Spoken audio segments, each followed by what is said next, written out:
So we just got over 3 more minutes of brand new God of War Ragnarok gameplay. It looks absolutely amazing. There's a fresh new look over Svartalfheim that we haven't seen before, and my god, this area is way bigger than anything we've seen so far. There's pretty much tons of areas to explore in there. There's a big Dwarven town to discover, lots of new NPCs and characters, and many more secrets we're gonna talk about in this video, so let's begin. But Sony Santa Monica immediately impresses with the massive setting that is Svartalfheim, one of the first rounds we're gonna be able to play in God of War Ragnarok, and it seems we're gonna spend quite a few hours here because this area is just that large.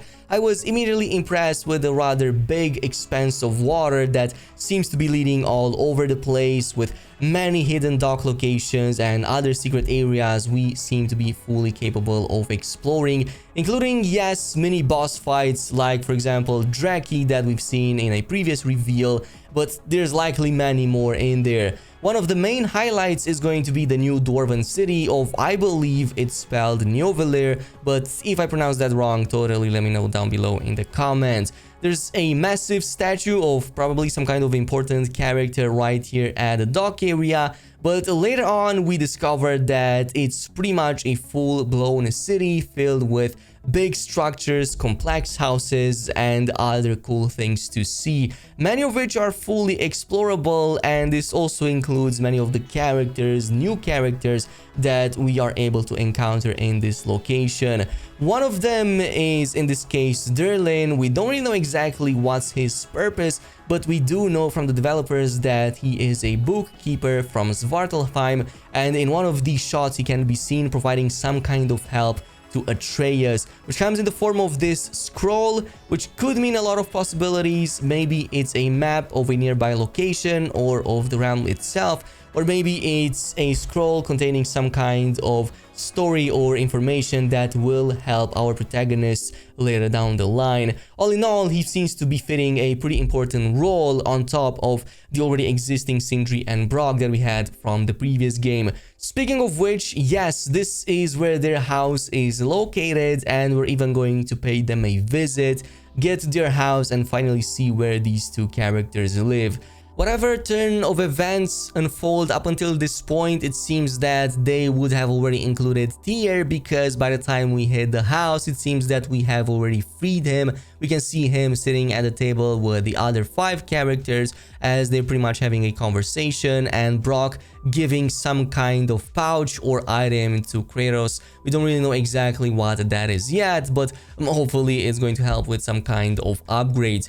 Speaking of upgrades, we do know from previous Sony reveals that this is going to be one of the first areas we're going to be able to do some of that. So just outside of the house, we can see Sindri working at his bench once more, and yeah, it's going to be fully interactable. As a matter of fact, this is going to also upgrade our Leviathan to level 2 and also provide some skills early on that we're going to be able to go ahead and invest points into by the time we hit this location. It's also going to be the area that unlocks the 2 new types of shields, the Dauntless and the Stone Wall, that is going to be super useful in the areas ahead, as there's going to be a lot of new grim enemies to encounter, including some of the big ones. But there's a final set of upgrades that we're gonna get. One of them includes this compass that Sindri is going to be giving Kratos at some point, and we do know from the Sony blog that this is going to help us navigate the new world and pretty much better see whatever next area or point of interest we want to travel to. And not just that, it's also going to be the one that provides Atreus with his new sonic arrows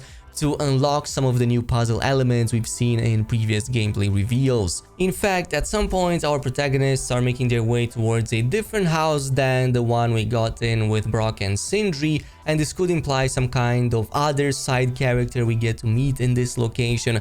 We do know from previous PlayStation entries that there are side characters now in God of War Ragnarok that can provide some kind of other side missions called favors, where you kind of have to go in, help them, and maybe even uncover some additional story or secrets nearby, as well as getting some nice extra rewards on top. We don't really know exactly who this character is, but it could be the new one that we've seen throughout these gameplay reveals. And that's going to be quite important because our boats and the rivers will lead us to new locations, new interesting hidden areas filled with, well, supposedly all kinds of rewards. We've seen some of these and how cool they look, including these massive mining operations and dwarven contraptions that personally I just find awe-inspiring. One of them even includes many of the puzzle elements familiar from 2018, like some of these platforms where you do have to freeze their mechanism to open the area ahead and just move forward. This also includes some of the new grim enemy encounters, these water-like creatures that seem to be running all over the place. Pretty annoying, they also get to jump and latch onto high locations, but probably the most threatening is going to be this larger brute-like one that's capable of launching some kind of ground swipe attack that might also set us on fire, judging by the effects on it. And also some kind of uninterruptible effect, or well, unblockable effect, but it's fully interruptible with the shield if you slam it into the ground or if you do some kind of other attack that does similar types of damage. Not just that, it's also capable of releasing some form of toxic cloud, so it's not like you can stay in its range for too long before having to move ahead. But just like we suspected, one of these roads should eventually lead us against the fight with Draki, and it seems that there were actually two of them, but for some reason one of them appears dead and there's a second one that spawns right at the start of the encounter. So maybe it plays on the idea that these were mates and one of them died at some point. But this creature immediately attacks us, and if you saw some of the previous gameplay reveals, we do know their attack patterns. They do tend to jump a lot. They also unleash some of these electrical attacks, and they also have many unblockable, like chomp or bite kind of attacks that you have to be careful about, but also many that are completely parryable and thus providing you more windows of damage. In any case, it seems that Sony and Santa Monica Studios are ending the year with a bang, because according to the latest earnings call, God of War 2018 has sold over 23 million copies cumulative all the way to this date, and this is likely going to include the PC release as well, which also sold a couple of million on its own. So that's 21+ million between PS4 and PS5, and another couple from the PC release this summer.